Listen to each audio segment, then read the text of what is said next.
Alam niyo po, sino naniniwala kung meron mang isa sa napakasama sa paningin ng Diyos, ito yung pag-dishonor sa magulang. Totoo po ba yan?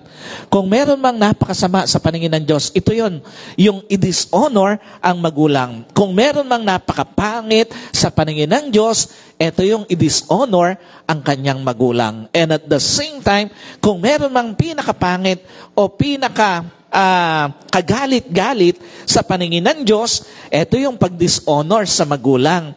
Kaya nga yung sabi doon sa Proverbs 23 verse 22, ang sabi po doon, makinig ka sa iyong mga magulang sapagkat kung hindi dahil sa kanila, hindi ka naisilang dahil sa mundong ito, huwag mo silang hahamakin kapag ka sila ay matanda na. Alam niyo po, ganun kahalaga sa Diyos ang usapin ng pag-honor sa magulang. Kaya nga, kung mapapansin nyo, among the moral laws na binigay ng Diyos, tanging yung pag-honor sa magulang, yung nilakipan ng Diyos ng pangako. Anong klaseng pangako? Ito yung pangako that God will extend your life here on earth. Dadagdagan ng Diyos ang buhay mo dito sa mundo. Kapag ka ino-honor mo pala ang magulang mo, hindi ka lang pala nag-honor ng magulang mo, kung hindi, dinagdagan pa ng Diyos ang buhay mo. Alam niyo po, pag ino-honor mo pala ang magulang mo, hindi ka lang pala nag-o-honor ng magulang mo, kung hindi nadadagdagan pa ng taon na ma-enjoy ang buhay mo. And at the same time, pag ino-honor mo pala ang magulang mo, hindi ka lang basta nag-honor ng magulang mo, kung hindi dinagdagan pa ng Diyos yung taon mo para ma-enjoy mo kasama ang iyong pamilya. Now, ang tanong, ano maibig sabihin ng biblical honoring sa parent? Alam niyo po, unang-una na ibig sabihin ng biblical honor to parent, it is a response of task. Alam niyo po, sino naniniwala, hindi mo pwedeng i-honor ang magulang mo nang hindi kasama pagtitiwala sa magulang mo. Hindi mo pwedeng i-honor ang magulang mo nang may duda ka sa authority ng magulang mo. At hindi mo pwedeng i-honor ang magulang mo nang may duda ka sa sincerity ng magulang mo. What's the point? Una, importante na bago maghanap ng pag-honor ang magulang, dapat ipakita muna niya na ka-honor-honor o worth nga siya sa honor na hinahanap niya. Ito yung unang ibig sabihin ng biblical honor sa parent. Unang-una, importante yun na maipakita mo muna as a parent na worth ka doon sa hinahanap mong honor sa iyong mga anak. Alam niyo po, sino naniniwala, hindi mo pwedeng hanapin sa iba na ibigay sa iyo ang bagay na ikaw mismo hindi mo kayang ibigay sa iba. At sino po naniniwala, kahit magulang ka pa, dapat maipakita mo, lalo na sa mga anak mo, na ka-honor-honor ka nga. At sino po naniniwala, dapat magulang ang modelo sa pagbibigay ng honor, lalo na sa kanyang pamilya. Ano ibig sabihin nito? Yung bang pagsasalita mo bilang magulang sa mga anak mo, worthy to receive honor. Baka kasi naghahanap ka na i-honor ka ng mga anak mo, pero kung murahin mo sila, gano'n na lang. Baka kasi naghahanap ka na i-honor ka ng mga anak mo, pero kung murahin mo ang asawa mo, gano'n na lang. Yung bang ipinakikita mo sa mga anak mo bilang magulang, worthy to receive honor. Baka kasi naghahanap ka na i-honor ka ng mga anak mo, pero harap-harapan, niloloko mo asawa mo. Baka kasi naghahanap ka na i-honor ka ng mga anak mo, pero may pambisyo ka, pero wala kang pambigay sa kanila. At yung bang pinaparamdam mo sa mga anak mo bilang magulang, worthy to receive honor. Kasi nga, baka naghahanap ka na i-honor ka ng mga anak mo, pero wala kang oras sa kanila. At baka kasi naghahanap ka na i-honor ka ng mga anak mo, pero kayang-kaya mo silang ipagpalit sa ibang pamilya. Ikalawa, importante na unang-unang dapat iniingatan ng isang magulang, tiwala ng pamilya. Sino po naniniwala? Pinakamaling katwiran, lalo na ng isang magulang na maintindihan naman nila ako. Totoo po ba yan? Sa mga magulang, napakamaling katwiran nun na kahit na mali ang ginagawa mo, ang katwiran mo, maintindihan ka naman nila dahil pamilya ka. No. Sino po naniniwala? Pinakamaling katwiran na dahil pamilya mo, automatic maintindihan ka sa mali mo. No. At sino po naniniwala, pinakamaling katwiran na dahil anak mo naman sila, asawa mo naman siya, maiintindihan ka sa mga mali mo. No. What does it mean? Pagtiwala ng pamilya mo, sinira mo, napakalaki ng sinira mo sa pamilya mo. Pagtiwala ng pamilya mo, ang sinayang mo, napakalaki ng sinayang mo sa buhay mo. At pagtiwala ng pamilya mo, binaliwala mo, napakalaki ng binaliwala mo sa buhay mo. Dahil pamilya, tandaan niyo po, sa lahat ng mga magulang, pamilya ang kahuli-hulihang magpaparamdam ng tiwala sa iyo. Sa panahong wala nang gustong maniwala sa iyo, tatayo sa likod mo ang pamilya mo. Sa panahong wala nang gustong maniwala sa iyo, maninindigan ang pamilya mo para sa iyo. At sa panahong wala nang gustong magtiwala sa iyo, magtitiwala pa rin ang pamilya mo sa iyo, makikipaglaban pa rin ang pamilya mo para sa iyo. Kaya nga bilang mga magulang, pinakamali na magagawa mo yung sirain ang tiwala sa pamilya mo, lalo na ng mga anak mo. Another biblical principle for honoring parent, alam niyo po, biblical honor to parent is not a blind obedience. Sino po naniniwala? Ang tinuturong pag-honor ng Biblia sa magulang, hindi bulag na pagsunod. At sino po naniniwala, hindi kailanman magtuturo ang Biblia ng pag-honor sa magulang na mali na susundin pa rin. Alam niyo po, napakabalanse ng Diyos, ng turo ng Diyos, ng salita ng Diyos when it comes dun sa pag-honor sa magulang. Pansinin niyo, ano pinapakita rito? Una, ang tinuturo ng Biblia na pag-honor sa magulang ay yung tama lang. Sino po naniniwala? Hindi kailanman ituturo ng Biblia na sundin mo pa rin ang magulang mo kahit mali na. Walang tinuturong gano'n ang Biblia. At sino po naniniwala? Hindi kailanman ituturo ng Biblia na sundin mo pa rin ang magulang mo kahit hindi na dapat, kahit labag na sa katwiran. Hindi kailanman magtuturo ang Biblia na mali na susundin mo pa, na kahit hindi na dapat, susundin mo pa. Na kahit labag na sa katwiran, susundin mo pa. No. Meaning, pag mali na, hindi na masama na suwayin ng anak.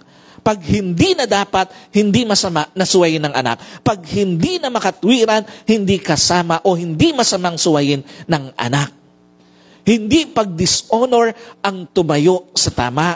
Hindi pag-dishonor ang pagtayo sa dapat at hindi pag-dishonor ang pagtayo sa katwiran.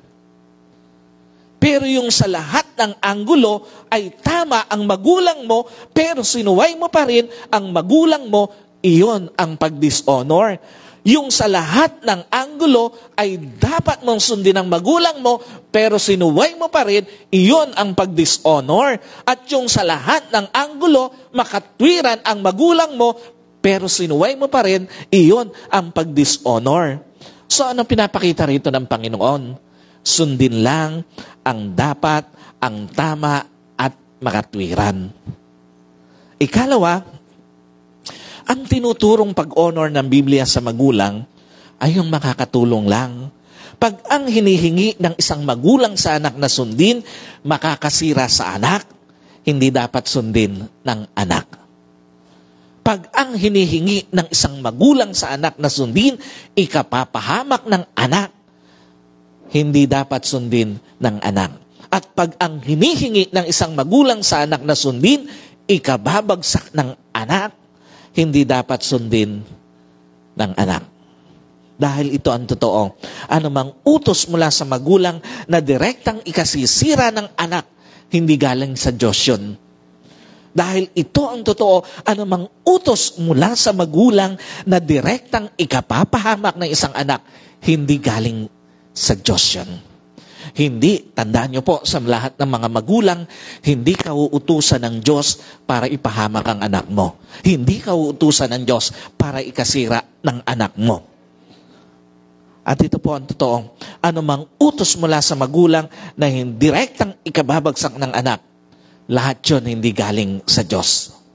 At yung ikatlo, biblical honor to parent is a path to maturity. Isa pa sa mga prinsipyo ng pag-honor sa magulang, alam niyo po, kasama yon sa magandang dahilan ng Diyos. Bakit inutos niya ang pag-honor sa magulang? Maihanda ang anak sa matatag na pagharap sa buhay. Alam niyo po, bakit inutos ng Diyos yung pag-honor sa magulang para yung mga anak ay maihanda sa mas malaking tagumpay sa buhay? What does it mean? Una, ang pag-honor sa magulang, paraan nyo ng Diyos para ihanda ang anak for self-govern. Sino po naniniwala?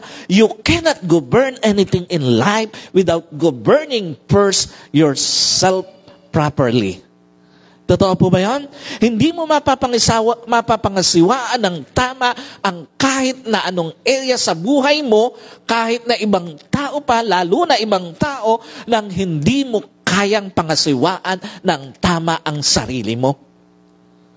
Anong ibig sabihin nito? Again, hindi mo mapapangasiwaan ng tama ang pamilya, ang isang pamilya na hindi mo muna napapangasiwaan ng tama ang sarili mo. Bakit sinasabi ng Diyos na honor your parent? Simply because inihanda ka ng Diyos para magkaroon ng tamang government sa sarili mo. Kasi nga, isang araw, yung mga anak, magkakapamilya ka. At isa yon sa way ng Diyos para maihanda ka sa tamang pag-govern sa pamilya mo. Hindi mo mapapangasiwaan ng tama ang isang pangarap nang hindi mo muna napapangasiwaan ng tama ang sarili mo. At hindi mo mapapangasiwaan ng tama ang iyong karir nang hindi mo kayang pangasiwaan ng tama ang sarili mo. Ano ibig sabihin nito? Ang pag-honor mo sa magulang mo, pintuan ng Diyos para maging mabuting tagapamahala ng iyong pamilya. Ang pag-honor mo sa magulang mo, pintuan ng Diyos yun para maging mabuting tagapamahala ka ng iyong pangarap. At ang pag-honor mo sa magulang mo, pintuan nyo ng Diyos para maging mabuting tagapamahala ka ng iyong karir. Ikalawa, ang pag-honor sa magulang ay paraan ng Diyos para ihanda ang isang anak for self-flourish. Alam niyo po, sino naniniwala kung may gusto mong makita ang Diyos sa mga anak, tagumpay sa buhay? Naniniwala po kayo doon? Kung meron mang gustong makita ang Diyos sa mga anak natin, makita na sila ay mga tagumpay. Tagumpay sa buhay, naabot yung dapat maabot at narating yung dapat marating. Kung meron mang gustong makita ang Diyos, iyon yun para sa ating mga anak. Tagumpay sa buhay, naabot ang mga pangarap, naabot yung dapat marating. Totoo po ba? Hindi lahat ng anak nagtagumpay sa buhay. Totoo po ba yan? Hindi lahat ng anak naabot yung dapat maabot at hindi lahat ng anak narating ang dapat marating. Why? Minsan, hindi na dahil kinulang sa husay ang isang anak, kaya hindi nagtagumpay. Kung hindi, kinulang na lang ng pag-honor sa magulang. Kaya pala, hindi pinagtagumpay ng Diyos simply because hindi kulang sa husay, kundi kulang ng pag-honor sa magulang. Sometimes, kaya pala, hindi na dahil kinulang ng tiyaga ang isang anak, kaya hindi naabot yung dapat maabot, kung hindi kinulang na lang ng pag-honor sa magulang. At minsan, hindi na dahil kinulang ng diskarte, kaya hindi narating ang dapat marating, kung hindi kinulang na lang ng pag-honor sa magulang.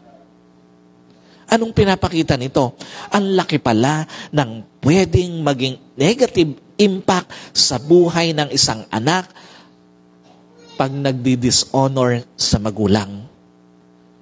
Ang laki pala ng pwedeng maging negative impact sa future ng isang anak kapag ka nagdi-dishonor sa magulang.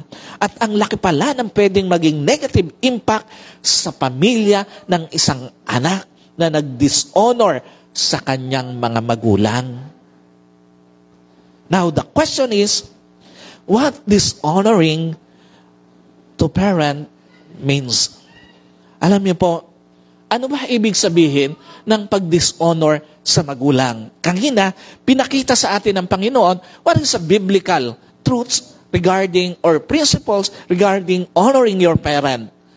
Napakalinaw, pinakita ng Diyos. Now, ano ibig sabihin ng pag-dishonor sa magulang? Una, pagtrato sa magulang na parang wala silang halaga. Sino po naniniwala? Isang mukha ng pag-dishonor sa magulang, yung parang wala silang halaga. Totoo po ba yan? Sa mga magulang? Sino rito nasasaktan kapag ka binabaliwala ng mga anak? Alam niyo po, napakasakit sa isang magulang na iparamdam ng anak na hindi siya mahalaga. At sino po naniniwala? May mga anak, nabibigo talagang iparamdam yung halaga o yung totoong halaga ng kanilang mga magulang. Ang tanong, paanong paraan o sa paanong paraan madalas na ipaparamdam ito ng kanilang mga anak sa isang magulang? Unang-una, yung bilang anak, wala kang balak mabigyan ng kapahingahan ang magulang mo. Totoo po ba? May mga anak, ang tatanda na magulang pa naglalaban ng panty ng brief. Sino rito? Ang tatanda na sa mga anak, magulang mo pa naglalaba ng mga damit mo. Totoo po ba, may mga anak, ang tatanda na, magulang pa naghuhugas ng pinagkainan. Totoo po ba, nangyayari yan sa loob ng tahanan? Ang lalaki na. At totoo po ba, may mga anak, ang tatanda na, nakaasa pa sa magulang. Napakalungkot na mukha ng pagiging magulang na senior na, namamasukan pa, naglalabada pa. Napakalungkot na mukha ng pagiging magulang na hindi makuhang makapagpahinga kahit pagod na dahil sa mga anak na parang hari at reyna sa bahay. Totoo po ba? Maraming mga anak parang hari at reyna sa loob ng bahay. Hahainan ng magulang, uurungan ng magulang, ipaglalaban ng magulang, ipagtitiklop ng magulang. Alam niyo po, napakalungkot. Hindi po sa pagmamalaki sa mga generation ng mga nakaraang generation. Alam niyo po, yung mga nakaraang generation, sa panahon namin, kahit lalaki marunong maglaba. Marunong sa lahat ng gawain sa bahay. Pero yung mga anak ngayon, pag sinawag mo, pag tinawag ng magulang, ano isasagot? Wait lang. Alam niyo po, napakalungkot na mukha ng pagiging magulang na gusto mo pa sanang i-enjoy yung mga natitirang panahon, yung time sa buhay mo, pero hindi mo magawa dahil may mga anak na nakadagan sa'yo. Ikalawa, alam niyo po, sa paanong paraan madalas na nababaliwala, ipinaparamdam ng mga anak na hindi mahalaga ang kanilang magulang, yung parang utang na loob pa ng magulang na maging mabuti itong magulang. Totoo po ba may mga anak na ganon? Parang utang na loob pa na ng isang magulang na naging mabuting magulang siya sa kanyang anak. May mga anak matapos mapalaki, ni walang salamat sa anak eh. Totoo po, sa magulang. Totoo po ba yun? May mga anak matapos mapag-aral, ni walang salamat sa mga magulang. At may mga anak matapos masuportahan, ni walang salamat sa magulang eh. Kasi nga ang unawa sa ginagawa ng magulang, obligasyon naman nila yon. Ang unawa sa ginagawa ng magulang, tungkulin naman yun ng magulang. At yung unawa sa ginagawa ng magulang, responsibilidad naman yon.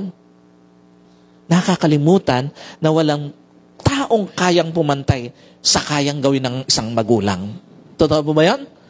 Sa lahat ng anak, walang kayang pumantay sa kayang gawin ng magulang mo sa'yo. Nakakalimutan na walang taong kayang pumantay sa kayang ipagmalasakit, sa kayang isakripisyo ng isang magulang sa kanyang mga anak. Meaning, ang di pagpapahalaga sa ginagawa ng magulang, pag-dishonor yon sa magulang. Ang di pagpapahalaga sa mga malasakit na magulang, pag-dishonor yon sa magulang.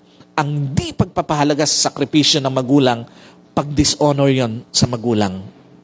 Ikalawa, pagtrato sa magulang na parang kapantay lang. Sino rito? Totoo po ba?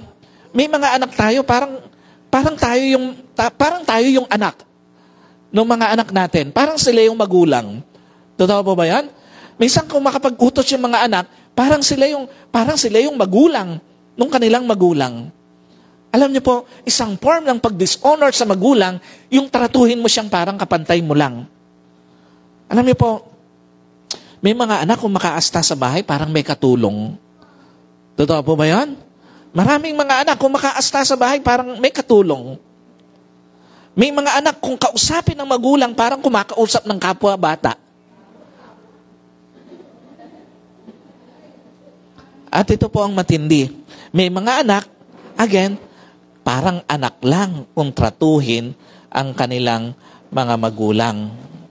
What's the point? Una, tandaan niyo po, sa lahat ng anak, ang magulang ay magulang at hindi libreng alipin ng mga anak. Sa lahat po ng mga anak, hindi ka binigyan ng magulang ng Diyos na habang buhay, kahit kaya mo na, uutusan mo pa. Sa lahat po ng mga anak, hindi ka binigyan ng magulang na habang buhay, kahit kaya mo na, aalilain mo pa. At tandaan mo, sa lahat po ng mga anak, hindi ka binigyan ng magulang na habang buhay, kahit kaya mo na aasahan mo pa. Pag-dishonor sa magulang, yung antanda-tanda na pinaghahain ka pa at pinag-uurungan ka pa. Yung tatay ko po, nung araw, pagka dumating at nakita niya ang daming sa lababo, bubuhatin niya lahat yun, yung mga plato namin, yung malalaki, sa labas. Itatapon niya lahat yung, babasagin niya lahat. Pag walang laman yung namin, ang inumin na namin nun, yung tapaya na malamig, pagka kahit walang yelo, pag nakita niya, walang laman yon, babasagin yon ng tatay ko. Alam niyo po, ibang klase mga kabataan ngayon. Mga kabataan ngayon, makukuhang kumain doon sa may plastic para hindi na maghuhugas. Totoo po ba yan? Sino rito na-experience yun? Alam niyo po, tandaan niyo sa mga anak, pag dishonor sa magulang, yung may kita ka na, naninimbang pa ang magulang mo kung tutulong ka ba sa panggasto sa bahay. Totoo po ba? Nangyayari yan? May mga anak, may kita na, pero yung magulang, naninimbang pa doon sa anak kung magbibigay ba o hindi doon sa panggasto sa bahay. Alam niyo po, isang form ng pag-dishonor sa magulang, yung naninimbang pa sila. Pag-dishonor sa magulang, yung parang kawawa magulang sa pag-aabang kung aabutan mo ba para sa gastusin nyo sa bahay. Tandaan nyo sa lahat ng anak, lalo na kumikita ka na, kung ayaw mong mag-contribute sa gastusin, huwag kang kumain sa bahay. Huwag kang maliligo sa bahay. Huwag kang gagamit ng lahat ng ginagamitan ng pera sa bahay. Huwag kang mag-electric pan. Lahat. Huwag kang matutulog doon sa kwarto. Matulog ka sa labas. Kumain ka sa labas. Maligo ka sa labas. Matulog ka sa labas. Pag-dishonor sa magulang, yung kung makagastos ka sa ibang bagay, bonggang-bongga, pero magulang mo nangungutang ng pambayad ng tubig, ng kuryente. Tandaan nyo sa mga anak, hindi ka mahusay nun. Yung nagpo-post ka, nasa Starbucks ka, kumakain ka, nililibre mo mga kaibigan mo, pero magulang mo nangungutang ng pambayad ng kuryente, pambayad ng tubig. Pag-dishonor sa magulang, yung galanting-galanti ka sa iba. Pero sa magulang mo, tipid na tipid ka sa pwede mong isuporta. Ikalawa, tandaan niyo po, ang magulang ay magulang kahit pa umangat sa buhay ang anak. May mga anak matapos umangat sa buhay, totoo po ba na wala na pag-honor sa magulang? Totoo po ba yan? May mga anak matapos umangat sa buhay, na wala na pag-honor sa magulang. Matapos umangat sa buhay, na wala na pagpapaalam sa magulang eh. Kung ano yung gagawing desisyon sa buhay, kung ano yung gagawing pipiliing mga desisyon sa buhay. May mga anak matapos umangat sa buhay na wala na paggalang sa magulang. Malungkot lang na kailangan mo pang maging magulang para maunawaan mo na sobrang sakit pala pag hindi ka ino-honor ng anak mo.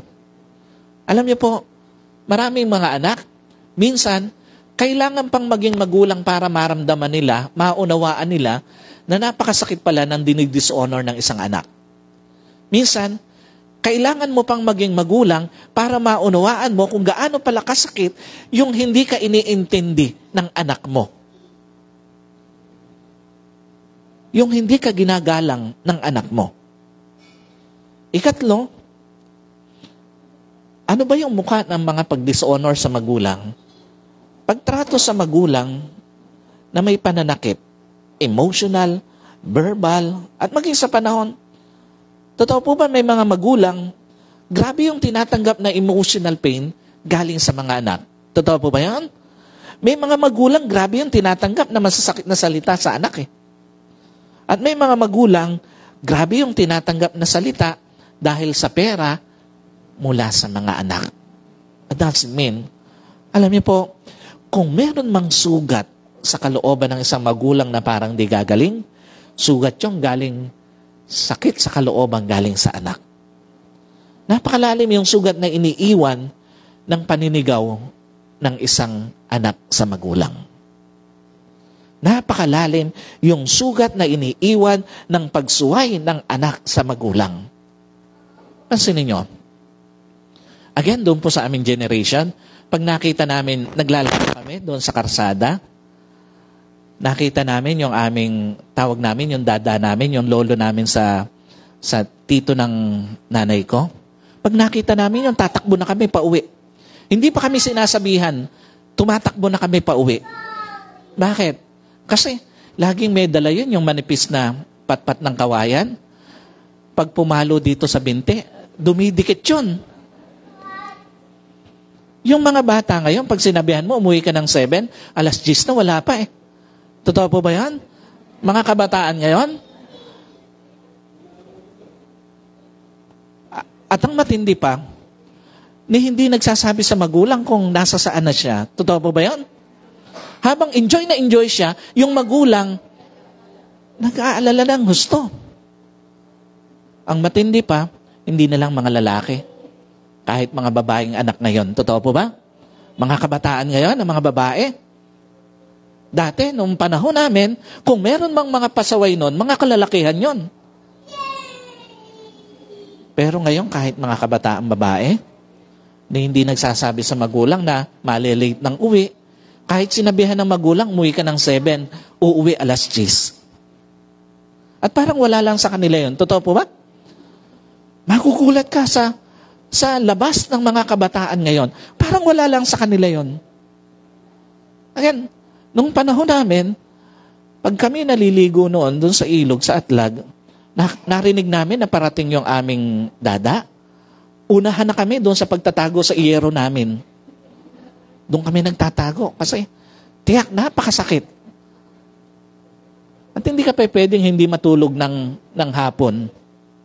Sa ayaw at sa gusto mo matutulog ka, mamimili ka yung patpat na manipis o matutulog ka sa hapon. Alam niyo po, pero alam niyo, yung nakaraang generation, I think, after ng yung mga 1940s hanggang 1970s, ito yung mga pinaka-responsible na generation. At the same time, pinakamarunong mag-honor sa magulang. Alam niyo po, Ano pinapakita rito ng Panginoon? Maaaring sa isang anak, simpleng sigaw lang yon, pero sa isang magulang, tumitimo yon sa puso. Maaaring sa isang anak, simpleng pagsuway lang yon, pero sa isang magulang, tumitimo yon sa puso ng magulang. At maaaring sa isang anak, simpleng pagdadabog lang yon, pero sa isang magulang, tumitimo sa puso yon. Ikalawa, kung meron mang sugat sa kalooban ng isang magulang na parang hindi gagaling, sugat ng pagkakait ng oras ng anak. Alam niyo po, maraming tao, totoo po ba, sa mga medyo naunang mga tao, habang tumatanda, lalo na magulang, mas lalong nagiging conscious sa oras. Totoo po ba yan? Marami pong mga tao habang tumatanda, lalo na mga magulang, mas lalong nagiging concern sa oras. At pansinin nyo, habang tumatanda ka, parang lalo kang naghahabol sa oras. Why? Kasi nga, sa aminin mo man at sa hindi, habang tumatanda ka pala, lalo na bilang magulang, mas nare-realize mo yung katotohanan na paunti na lang ng paunti pala yung time mo sa mundo. Sa aminin mo man at hindi, habang tumatanda ka pala, lalo na bilang magulang, mas nare-realize mo ngayon na paunti na lang yung ng paunti yung time mo kasama ang pamilya mo. At sa aminin mo man at sa hindi, habang tumatanda ka pala, lalo na bilang magulang, mas nare-realize mo ngayon, paunti na ng paunti yung time mo na makakasama yung mga anak mo. Kaya nga ganong kasakit sa isang magulang na pinagkakaitan ng time ng kanilang anak. At the same time, giving time to your parent is a form of honoring them. Now, the question is, bakit nga ba napaka-importante sa Diyos ang pag-honor sa magulang? Nakita natin yung biblical principle ng pag-honor sa parent, yung form ng pag-dishonor sa magulang. Now, tingnan natin, bakit napaka-importante sa Diyos ang pag-honor sa magulang? Una, dahil ang pag-honor sa magulang ay pag-honor sa Diyos. Sino po naniniwala? Yung pag-honor mo sa magulang mo, pag-honor mo yun sa Diyos na nag-utos na igalang mo ang iyong mga magulang. At totoo po ba? Hindi mo pwedeng sabihin na ino-honor mo ang Diyos nang dinidishonor mo naman ang magulang mo. What's the point? Una, ang pag-honor sa magulang, reflection ito ng malalim na pagpapahalaga sa Diyos. Dahil yung pagpapahalaga mo sa Diyos, alam niyo po, may pagkukulang man ng mga magulang mo, hindi mo didishonor ang Diyos o ang magulang mo. Alam niyo po, dahil sa pagpapahalaga mo sa Diyos, hindi man perpekto mga magulang mo, hindi mo sila i-dishonor. At dahil sa pagpapahalaga mo sa Diyos, hindi man na ibibigay ng mga magulang mo ang lahat-lahat ng gusto mo, hindi mo sila i-dishonor. Ano ibig sabihin ito? Tutulungan ka ng pagpapahalaga mo sa Diyos na iiwas ka na i-dishonor ang magulang mo dahil sa mga pagkukulang nila.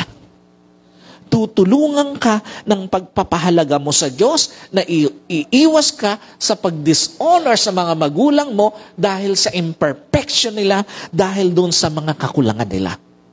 Alam niyo po, pag ang isang anak, malalim ang pagpapahalaga sa Diyos, kahit na may imperfection, kahit na mga may pagkukulang ang kanyang mga magulang, hindi niya i-dishonor dahil sa Diyos. Ikalawa, ang pag-honor sa magulang, reflection ito ng malalim na pagsunod sa Diyos. Ano ibig sabihin nito? Kasi nga ito po ang totoo. May mga pagkakataon, isang malaking challenge ang pagsunod sa magulang. Totoo po ba yan? May mga pagkakataon, sa isang anak, napakalaking challenge ang pagsunod sa magulang. Anong pinapakita nito? Sa tanggapin natin at hindi lahat ng magagawa ng isang magulang, laging ka-honor. Sa tanggapin mo nan at hindi lahat ng sasabihin ng isang magulang, laging ka-honor. At sa tanggapin natin at hindi lahat ng ikikilos ng isang magulang, ka-honor. Pero kung sa kabila ng imperfection ng magulang mo, hindi ka nagdi-dishonor, ipinapakita mo lang yung malalim na pagsunod sa Diyos. Kung sa kabila ng mga flaws, ng mga weaknesses ng magulang mo, hindi mo sila dinidishonor, pinapakita mo lang yung napakataas na pagpapahalaga mo at pagsunod mo sa Diyos. Ikalawa, bakit napakahalaga sa Diyos ang pag-honor sa magulang? Dahil ang pag-honor sa magulang ay channel of blessings ng Diyos. Dapat malinaw sa lahat ng anak na kaya ka pala inutusan ng Diyos na i-honor mo ang magulang mo kasi isa pala yon sa channel of blessings ng Diyos. Alam niyo po, sino naniniwala, pintuan ng Diyos ng pagpapala para sa mga anak ang pag-honor sa kanilang magulang. Totoo po ba yan? Sino naniniwala may pagpapala sa pag-honor sa magulang? What's the point? Una, walang pangako ang Diyos na hindi niya tinupad. Wala pang pinangako ang Diyos na hindi niya tinupad. At sino po naniniwala, kahit ano mangyari, matutupad at matutupad ang pangako ng Diyos. Ano ibig sabihin nito? Kung ang pangako sa pag-honor sa magulang ay mahabang buhay, hindi lang yun basta mahabang buhay. Mahabang buhay yon na puno ng kasaganaan dahil pinasagana mo ang magulang mo. Mahabang buhay yon na puno ng kalakasan dahil inalagaan mo yung magulang mo. Mahabang buhay yon na puno ng pagpapala dahil pinagpala mo ang magulang mo. At mahabang buhay yon na puno ng pag-iingat dahil iningatan mo ang mga magulang mo. Lahat ng maraming magagandang bagay na pwedeng nararanasan ngayon ng isang anak, bunga ng pag-honor mo sa magulang mo. Ikalawa, wala pang anak ang napariwara dahil sa pag-honor sa magulang. Tandaan niyo po, alam na alam ng magulang ang pinakamabuti para sa kanyang anak. Totoo po ba yan? Sa lahat ng mga magulang, kung meron mang nakakaalam ng pinakamabuti para sa anak mo, ikaw yon. Ano ibig sabihin nito? Walang anak na masunurin sa payo ng magulang ang mapapasama sa buhay. Walang anak na masunurin sa gabay ng magulang ang mapapasama sa buhay at walang anak na masunurin sa pangaral ng magulang ang mapapasama sa buhay.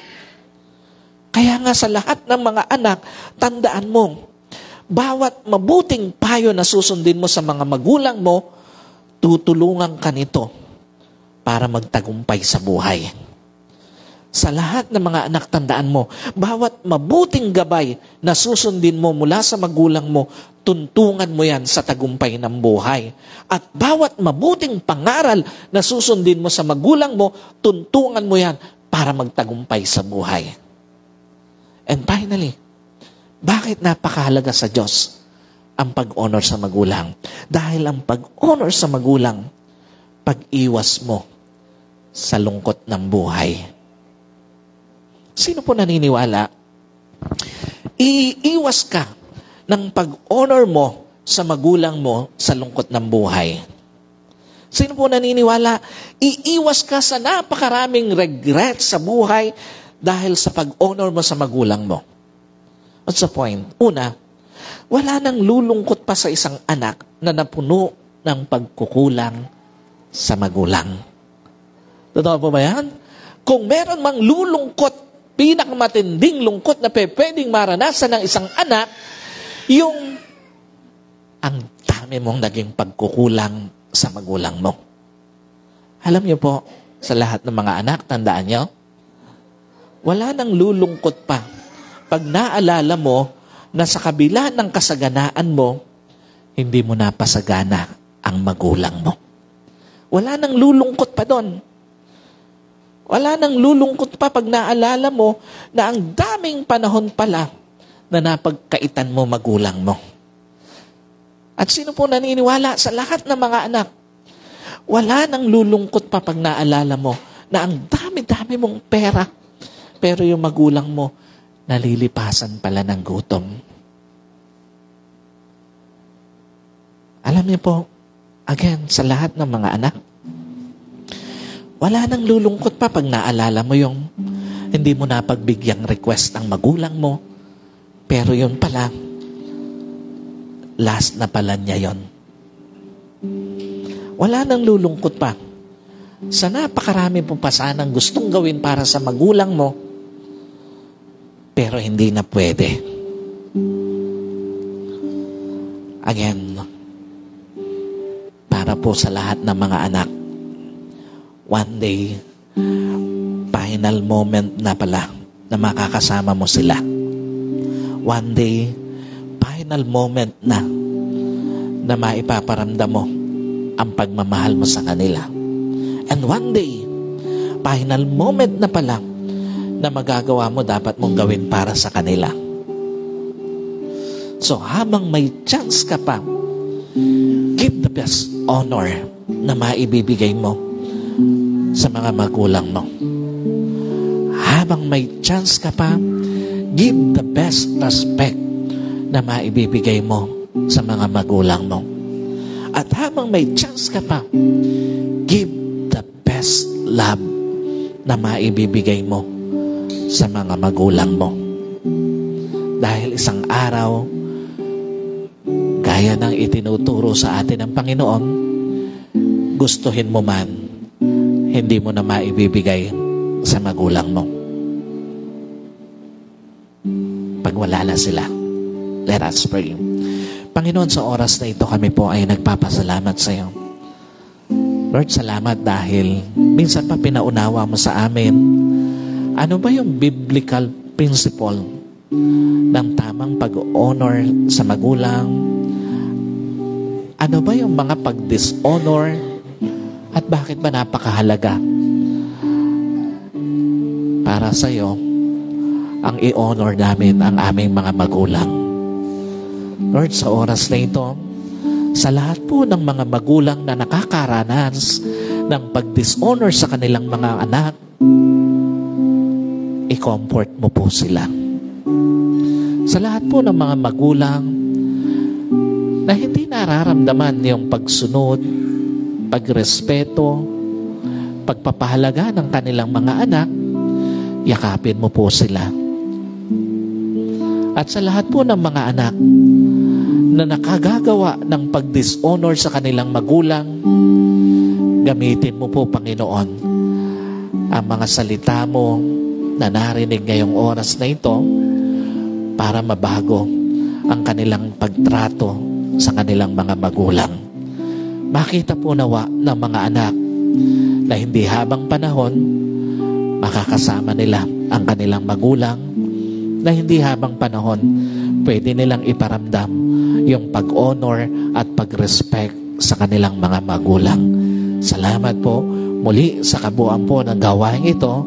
Wala po iba nawang nataas kundi ikaw lamang, sa pangalan po ng aming Panginoong Jesus. Amen and amen. God bless po sa inyo lahat.